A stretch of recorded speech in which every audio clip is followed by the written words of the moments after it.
Ratu Sangsang sampun saged to kula lanjutke ngaten menika ingkang dipun kajian. Ya iku sing tak karepake Raden. Lajeng sasampunipun kula nglanggate ingkang dados personalipun Kanjeng Ratu Sangsang. Kula kedah kados pundi Kanjeng Ratu Sangsang. Aku nedha mrimo banget Raden. Jadi kowe lumarak kok Kasultanan Cirebon nemoni Kanjeng Ratu Kanjeng Sultan Hadi ana ing Cirebon. Kula kedah sowan wonten ing Cirebon. Iya, ndang mangkat Raden. Yen menika sampun dawuhipun Kanjeng Ratu Sangsang, kula nyuwun pamit tambahi pangestu. Tak ngastuni Raden. Hati-hati Raden.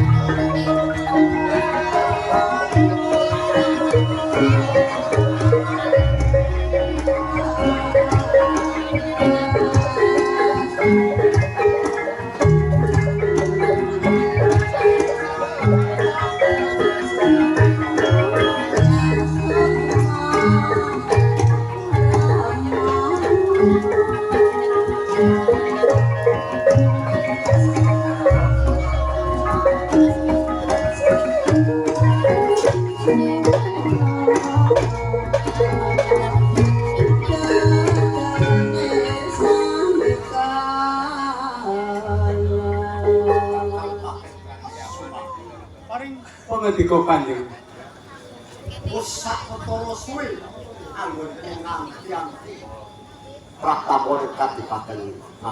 inji Kepiye kabaran kawasanane Sri Ramunda utus supaya nglamar putrane Kanjeng Nabi Sultan Haji. inji keparang matur Kanjeng. Kula sampun saestu dumugi ing Kasultanan Cirebon. Kula sampun matur wonten ngarsanipun Kanjeng Sultan.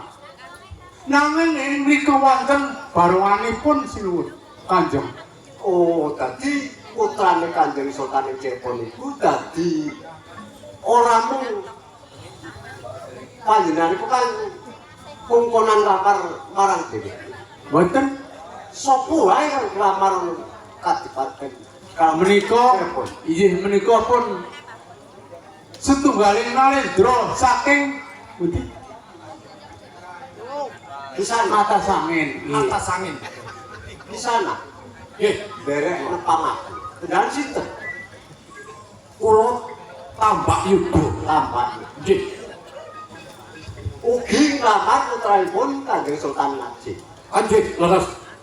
Antunipun wawunipun kula badhe nglamar saderengipun patih menika nglamar nanging saderengipun kula lamar kula dereng dipun paringi dereng dipun tampi salajengipun patih menika lamar ugi nanging wonten setunggaling adipati ingkang badhe mempalangi dados kula kalih patih menika Bagayuda.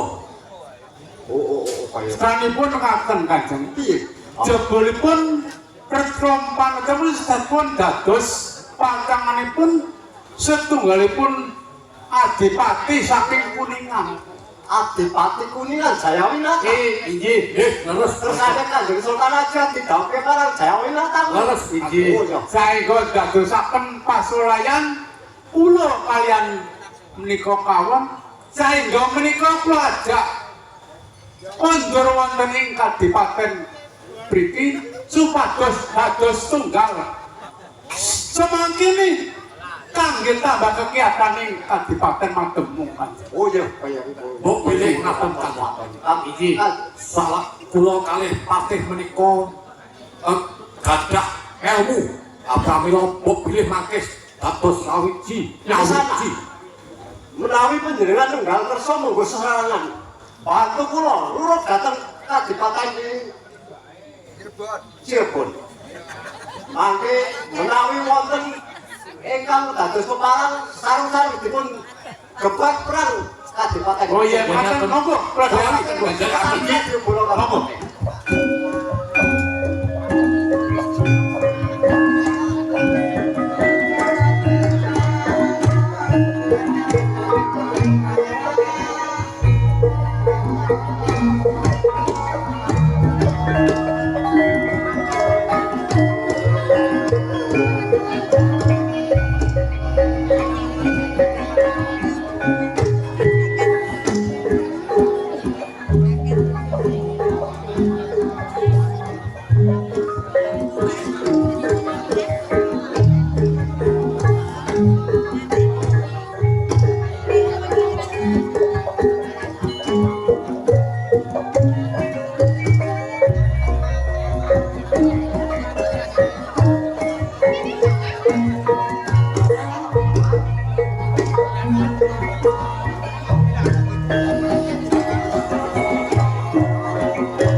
Kula niku rak nggih bingung to, Teh.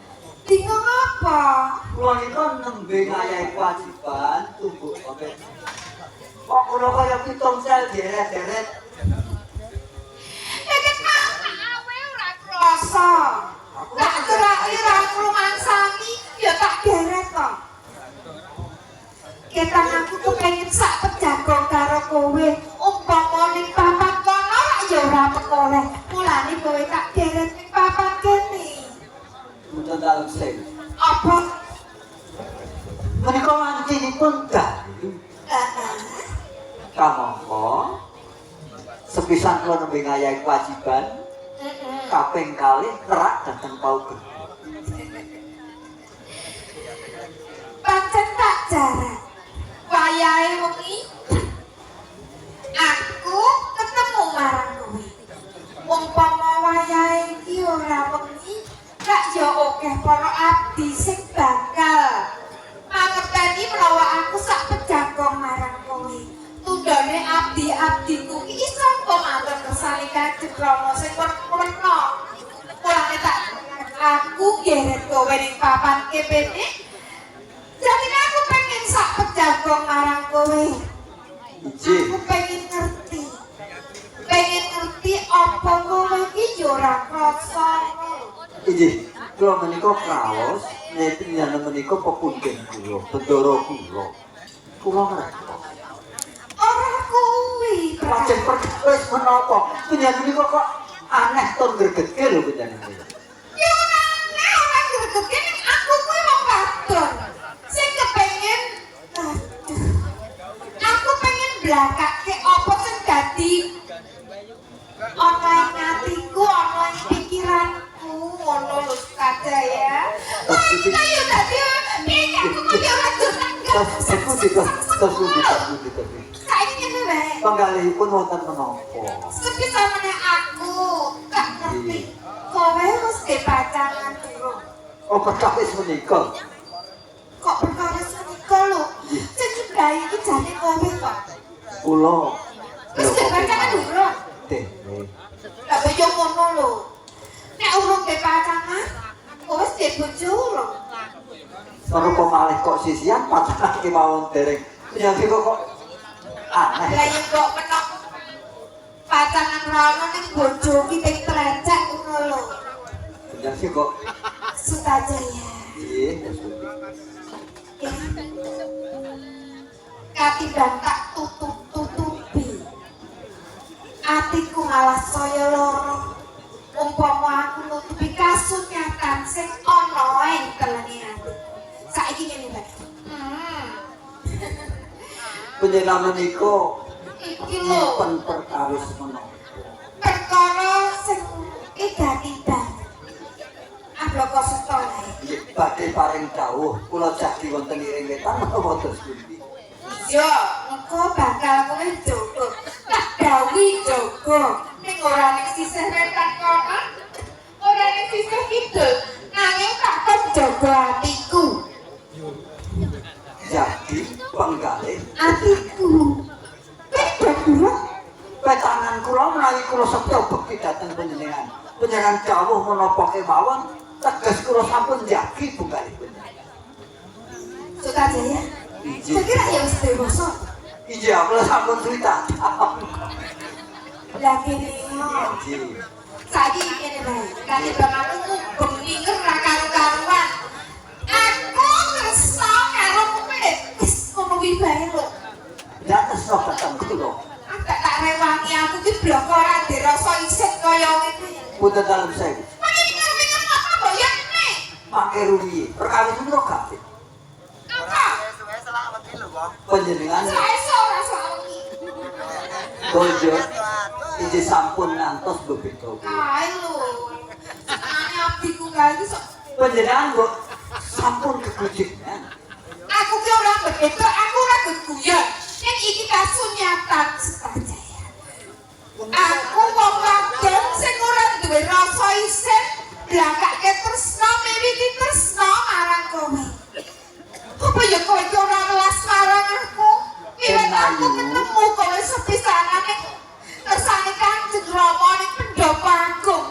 Aku wis duwe rasa sing ora bisa tak tutupi meneh, ora iso tak kepiye aku arep gak cukup kamu. Dan ayo kapan. Apa? Ya nek wis ora gelem ya ora apa-apa timbang Mangke rumiyin to. Mangke aku wis rumiyin. kewirangan. Mangke rumiyin. Isin aku. Kula aturi menggalih. Wis tak Panjenengan putra daleming Cirebon. Sutrajaya namung lari saking Pekandangan. Menapa ing samangkenipun badhe ngiring semaken Rama dalem. Sukajaya. Iki wis tak pikir, wis tak gelar lan tak gulung ketemu ning aku tetep ora iso menawa aku ki pepisan marang kowe. Tresnaku marang kowe ki tresna sing suci. Nek kowe ora gelem napa karo aku ya wis lho. Ora apa-apa, aku terima mati wae, aku terima mati wae. Wes gak nano-nano wae. Iki lho kok jadi paksa. Mangke rumiyin. Saestu sampun dipenggalih. Wes. Upami panjenengan saestu tresna dhateng kula. Kula menika jejering aku. Panjenengan tuturi dhateng kula. Menapa panjenengan kersa mapan wonten ing Pati? Kok kono ning desa, kok kono ning dhuwur batu lagi. Apa? Apa? Nek iya ta wong tresna ki ning ndi wae aku ki sanggup. Apa meneh ning desamu, ning pucuke gunung, ning tengahing samudra, napa bae bakal tak temah. Akan aku iso sendiri karo kowe. Panjenengan saestu tresna dhateng kula. Alah bedel ora ana apa-apane. Atiku ki ora ana tulisan iku jenengmu kabeh lho. Ora ana jenenge liya-liya lho. Sakniki kula tak matur. Apa? Tanahipun wiwit kula sumerep dhateng panjenengan. Salebeting manah kula sampun perentur raos tresna dhateng panjenengan. Tenan kowe? Iji. Kowe ngapusi marang aku. Boten. Menika saking perentuling manah kula piyambak. Bojo ket mau ki. Ngono pi lho. Tak kalang-kalang aku bloko karo kowe wis. Rasane ra karuan-karuan aku kok padhen ati ditampek jur kepiye. Aku ora nak jaga pengen manah. Kos pinten tresna panjenengan dhateng kula. Malah sing kepengin lebih ki malah aku. Aku wis kondo, aku wis ndika nek aku ki tresna. Tresnaku ki tresna sing suci ora bisa tak ucapke tak gambarke nganggo cara apa wae. Nggih, kula nedha. Iki malah bingungku. Apa kowe yang mergo kepeksa napa tresnaku, apa kowe ki mergo kepepet. Kula menika tenahipun ra kepepet. No, ora ngono. Ora kepepet. Kepepet tresna panah. Kepepet tresna apa pepet mana? Wah, Bukan dalam saya. Nek kami Apa? promoga kamu boten ngeparengaken kados. perkara Kanjeng Rama kuwi sing tanggung jawabanku. Rama ora marengake ya wis aku mengko bakal melu kowe wae ana papan endi bae. Saestu Tenang, saged kula gemi iso. bukan dalam saya kula aturi nina. Ratenan lho, Jon. Ayo, Pak. Apa? Dipati Jayawinata to menika. Bro. Oh, ora apa-apa. Injih. Menika Dipati Jayawinata menika. Ora apa-apa. Sing tanggung jawab ki aku. Sing kok rasa bingung. Kowe kok papan kene. Aku kok sing bakal ngadepi. Oh injih. Aku ora bakal bilang apa.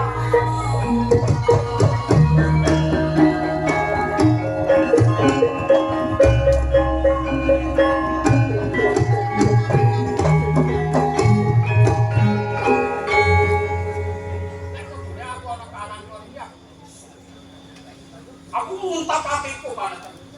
Kulane monggo. Kepiye kok silakan. Lah ngendikane pun badhe nesu, badhe muntah nggih monggo. Ini apa gunane yang aku nguntap kok kanan kaya ngene. Kahanan menapa? Loh, iki papan gedang pusaka. Kok siramu lawan mereng nang iki gorok karo marang. Kok wis disandung kowe di gol-golke karo wong tamu. Jarane kowe kena tamu kuwi. Aku maju ya. Angger rumiyin to. Gedhong pusaka menika papanipun Papane wong menyuk papane suci ora kena golalan merang. Dadi kena merang. Hah? enten lemeran sinten? Wong kula mboten menapa-menapa, mboten lemeran menapa-napa. Napa wonten larangan menawi wanita menika mlebet wonten gedhong pusaka? Mesti golalan incak mau sapa? Hah? Golalan incak. Mboten ngertos. Suka jaya. Orang menung bayang dirimu. Kowe apa ngamping wong wadon. Nek ono jiwamu wong wadon. Kene Kebetulan mereka badhe menapa to janipun? aku mendukan suka. Oh. Panenana. Urusan iku. Kula getah wani. Wani. Kowe goro nalika kowe diparingi jebahan dening kanggo Sokamadi Tirtayasa. Lan wong kamu. Kowe nutupi kewajiban jaga gedhong pusaka. Injih. Kula nindakaken. Nanging kena ngopo? Kena ngopo kok ngumbar asmara ning kanthi pusaka? Seksa kemene ora kena. Lemeran. Kula menika boten makarti menapa-menapa. Iki ngersakaken kula suwan menika den ayo retopanaten menapa kula klentu menawi estokaken dawuhipun pepunden kula. Kowe ora salah. Panjenengan menika dipati kok ya saged menggali ingkang mening. Jalaran kowe diperi iwak. Ya, Kok ngendikanipun aneh-aneh. kucing diwehi Pak ora gelem mandi. Angger rumen to apa panjenengan ya nyambi bakul liwat napa pripun? Ya Kok aneh lho. Panjenengan menika ngendika kok ya mojoke kahanan. Wong kula kaliyan Stajaya menika boten wonten menapa-menapa. Sing golan wae ora, demok-demokan ya ora. Mu ya umpama ngene rak ya ora apa-apa to ya. aku ngerti yen noreng pasuwanan Sukajaya wis dolanan mripat kaya woh cokotan. Yen panetek dangak Sukajaya ndekuk, yen Sukajaya ndekuk panetek dangak. Jeng Iku dipati, wis ana sesambungan. jeng dipati Jayawinata. Apa? Mestinipun kula kedah ngajeni dhateng panjenengan. Ora perlu ajen. Namun pangendika panjenengan tasah mojoaken dhateng kula lan panet. Aku diberi kewajiban oleh Tripod. Tetep kowe katenan. Cirebon iki duwe peranakan lan hukum. Kula ngaken. Kula dodho. Perkara hukum kuwi ora bisu, ora picek, ora Ratna panet ono perkara kita. terus dhateng Ku kula. gula pernah jatuh aku kowe suka saya. Lah kok lek jere paman. Aduh, iki wis. Ora usah dadak. Kula ajeng kedah kados pundi. Saiki ngene wae. Ben wae. Paman Jayawinata kok manten sanika jeneng Wawa Wando didadaki pancen aku tresna karo kowe, ya iso rapane. Pun monggo kula relekaken. Ayo ditutulai.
Sause aku utusan marang Jayawinata.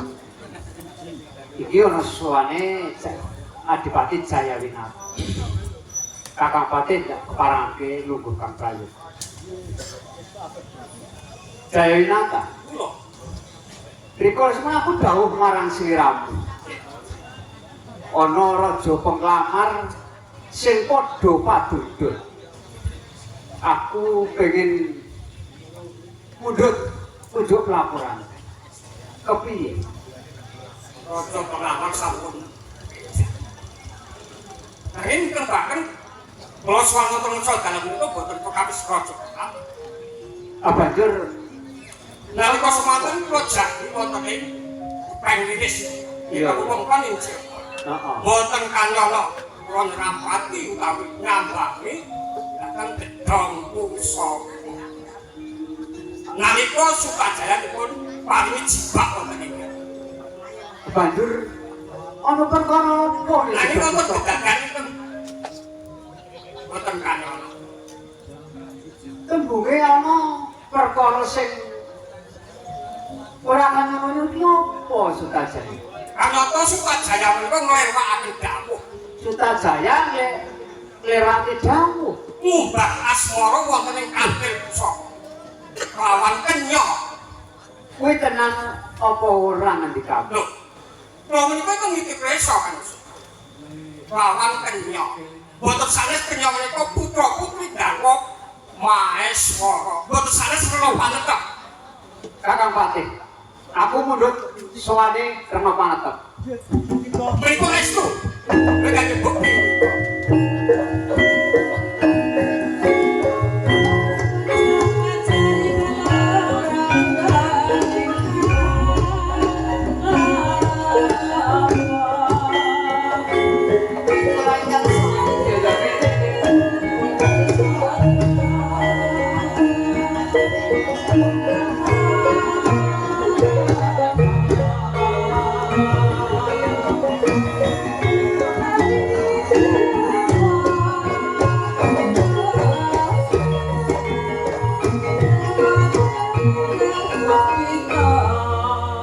Kakang Patih, Nuwun paring dawuh dalem kanjeng. mugi putraku sing ajep kono ngersake. Lu tak keparangke Kakang Patih lungguh Kang Prayoga. Rena Panetep. Injih wonten dawuh. Ingsun mundut Menapa? marang sliramu. Injih. Apa bener? Ana ing taman ana kahanan sing ora prayoga. Wonten dalem sewu Rama. Sinten ingkang matur menawi wonten ing taman keputren wonten perkawis ingkang boten Nggih, ketoprak, Mbak. sakesunipun Ketoprakan. boten kok Rama.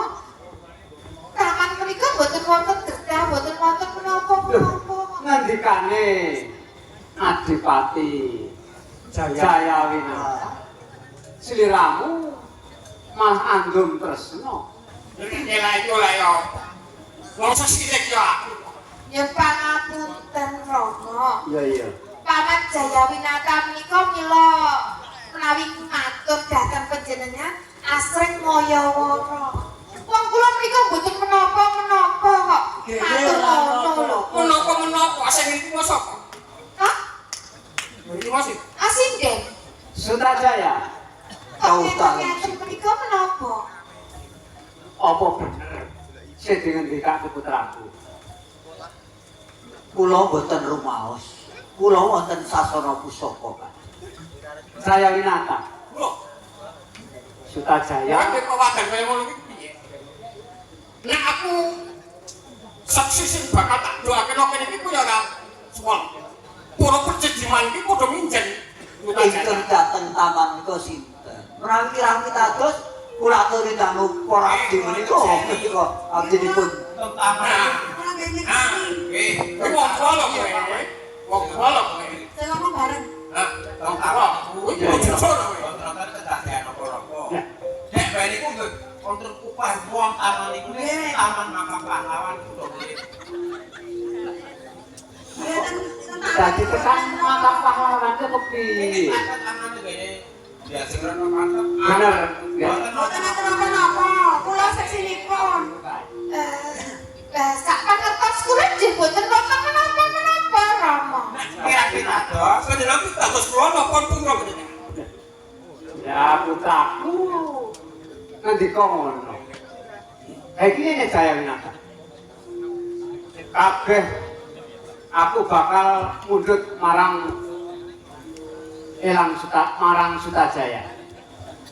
Sliramu dikonsultak aja ning gedhong pusaka. Kula boten rumaos mlebet dhateng taman. Iya. Menapa ingkang dipun ngendikaaken Adipati Jayawinata? Saged ugi karono kabrongot panahipun raos srekipun dhateng kula inggih ten Adipati. Kepiye Jayawinata? Aku kon matur kepiye? anu mawon tetel CCTV ya. Sing gawe-gawe kok. Mau. Niku bakul doro. Nggih, wong roge Pak. Iku jenengan Kuwi jelas kuwi kaya ngono kuwi. Oh niku wong anu reblek apa? Jayawinata. Iki ngene. Perkara iki aku kang bakal ngrampung. Elang Sutajaya. Aku mundhut rikala semono sliramu karo Kakang Datuk Barul diwene pusaka.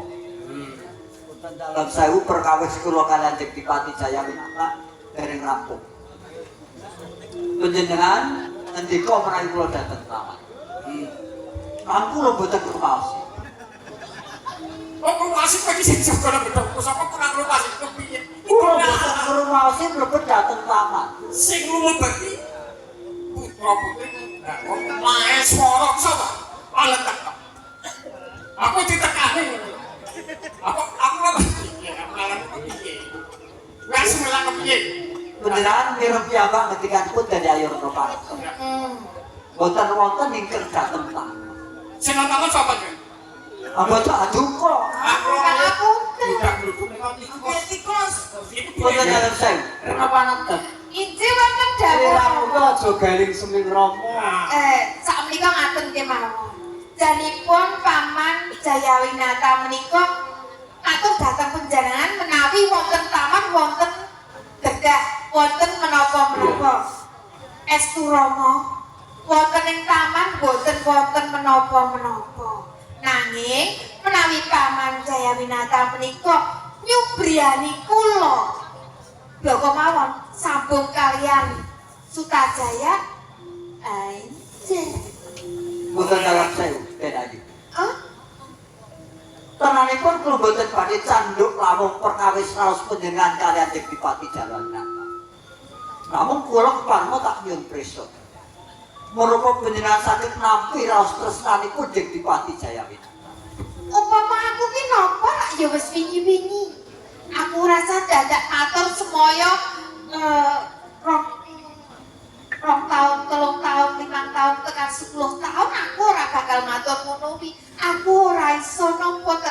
panjenengan boten tresna dhateng Dipati Jayawinata. Ora iso napa kok. Niki tenan iki mboten lindur.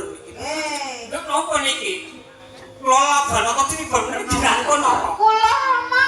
Rikala semono sila Nah, Inggih nang ingkang badhe nglampahi menika rak kula dipun pepet-pepetaken dipun peksa-peksaaken kula nggih boten saged Rama menawi pikiran menika tegel kalian kula monggo kapecah amarga kemawon. kamu ketok karo Sutajaya. Inggih. Iki kamu dadake bingung. Ana kahanan iki. mboten sak Bingung. nek bingung mboten sak lunga-lunga ndak ora iso mulih. Iki rene paman. Amarga kahanan iki yo dadi Boten dalem sik. penggaliku dadi mahdi. Keparenga Brut. Ya.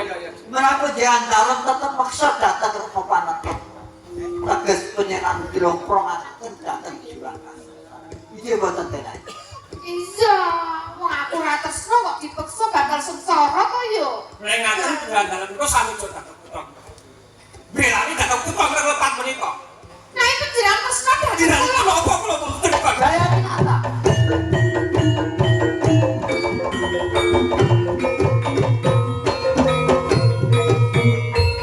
Paman Pati. sik kados pundi kan. Kawontenan wonten ing Cirebon mekaten. Kondisi. Paman Pati kados pundi menika? Awit miturut saking pemanggih kula kan. Menika kawontenanipun boten kantenan menika menawi miturut saking pemanggih kula Iya kakakmu. kantun wonten adinipun putra putri dalem Retna Panata kemawon kados pundi samangenipun awet menawi to dipun pacangan kalih panjenenganipun Dipati Jayawinata kados boten wonten raos Boten dalem sik. Iya ya. Ing Iya. lajeng penyen dalem ngersakaken pusaka agemanipun. Iya ya. Pusakane ndak mundhut.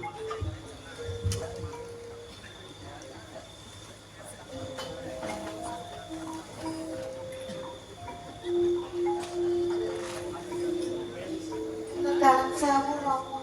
Pusaka kok panjenengan pundhut menika kagem menapa? Lah iki pusaka iki kanggo pratandha. Mengkone sliramu karo Sutajaya. Kok menawa ora ana gendeng cenengi karo kahanan ana ing Kraton Cirebon. Iki kan bakal kanggo pratandha nggih. Kersanipun Rama menika dos pundi? Sutajaya.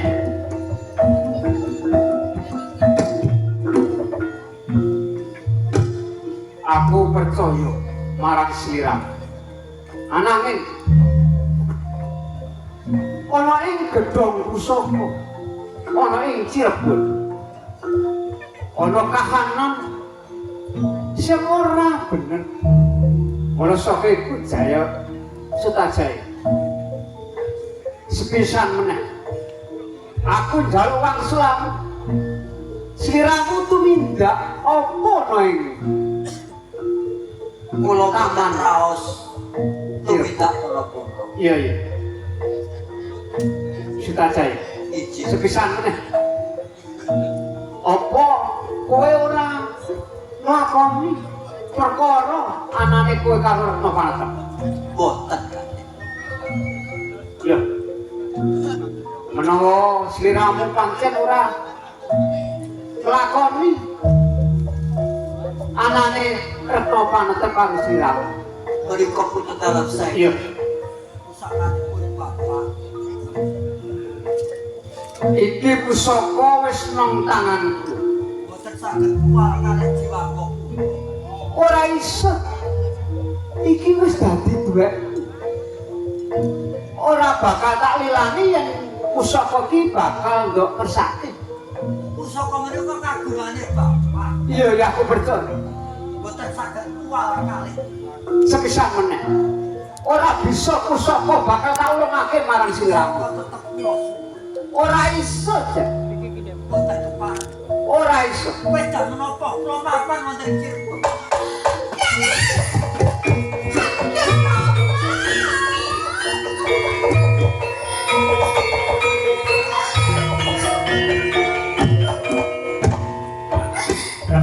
Ya Retno Panas. Nego kalian.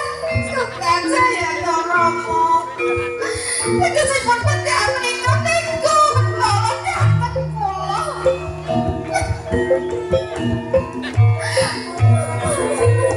Kasutnya kali dateng Romo wis ra kersa melewan.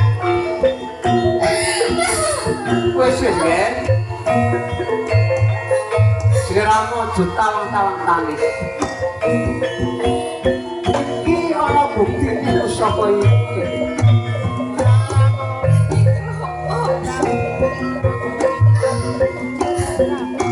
Monggo.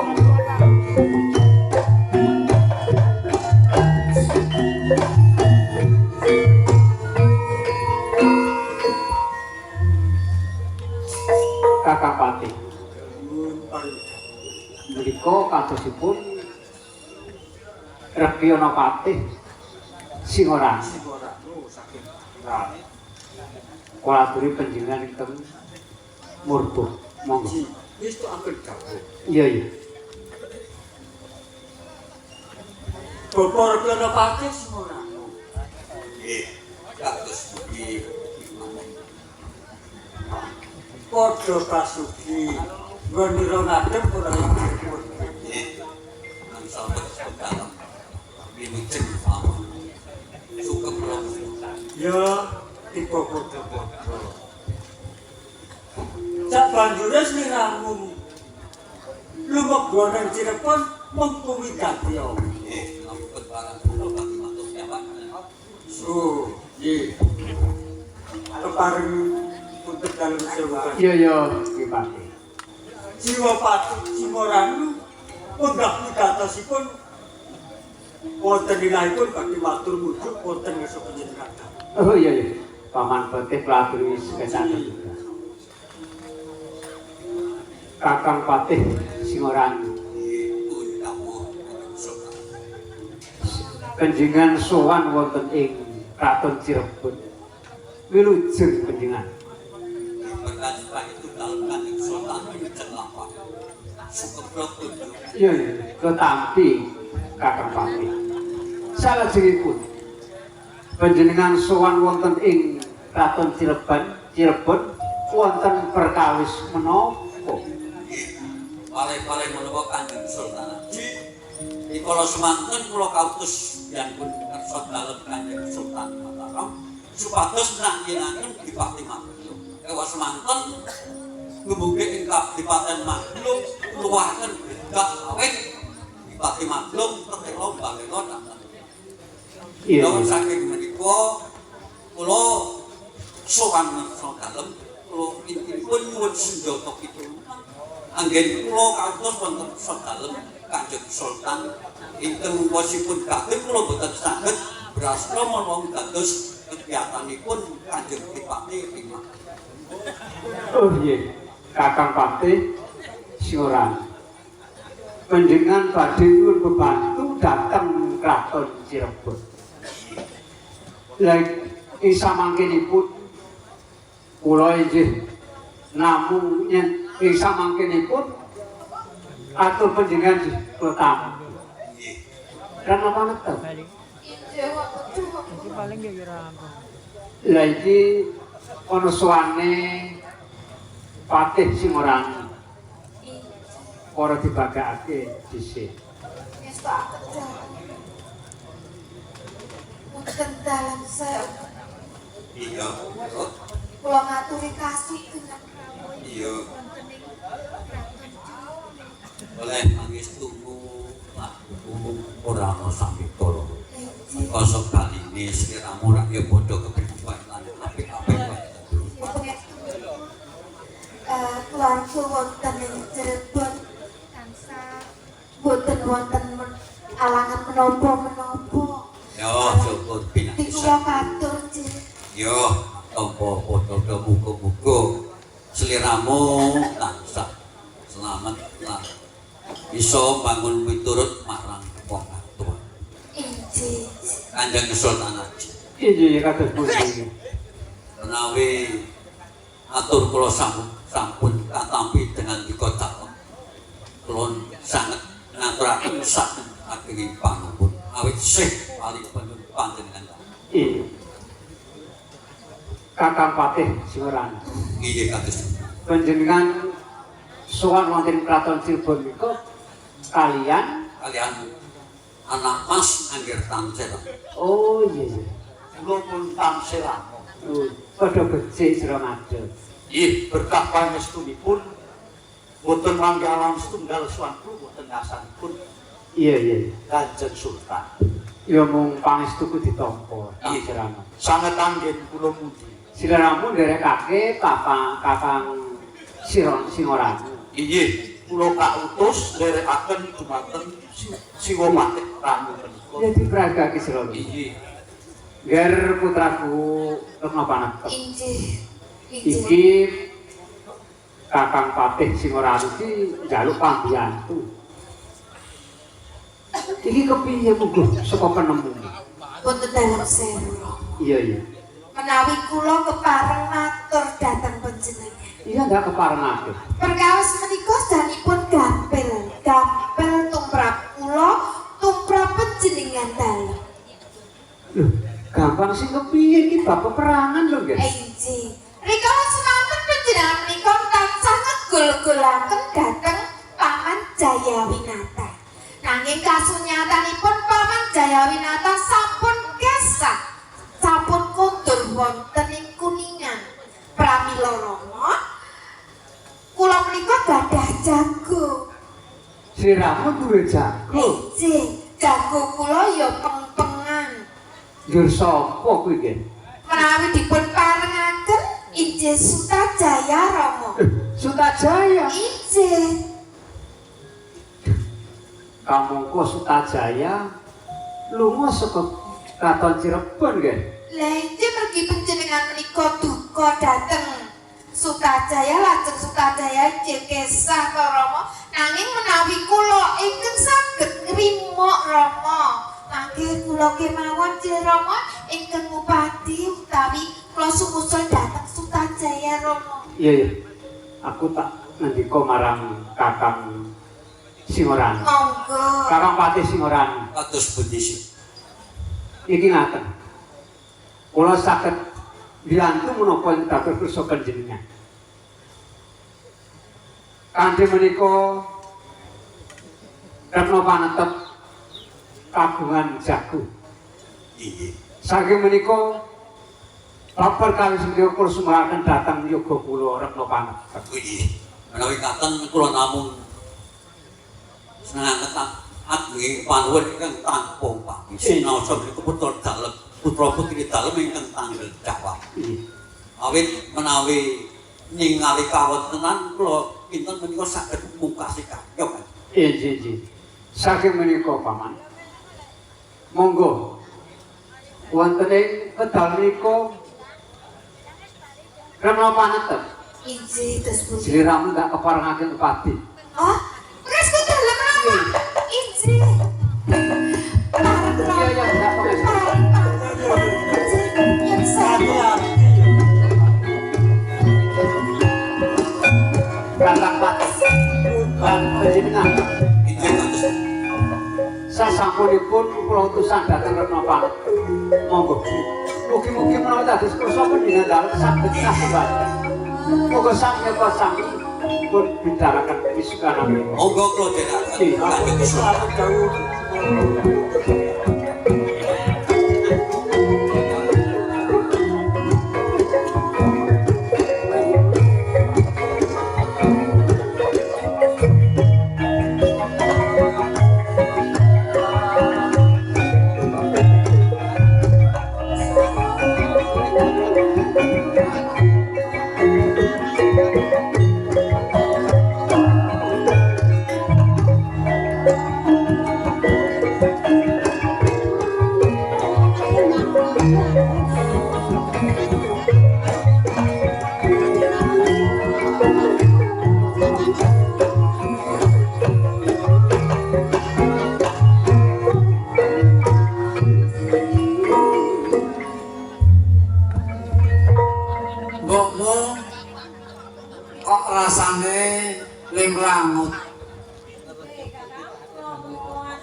Sutajaya sampun sawetawis dawuh kok mboten kabari.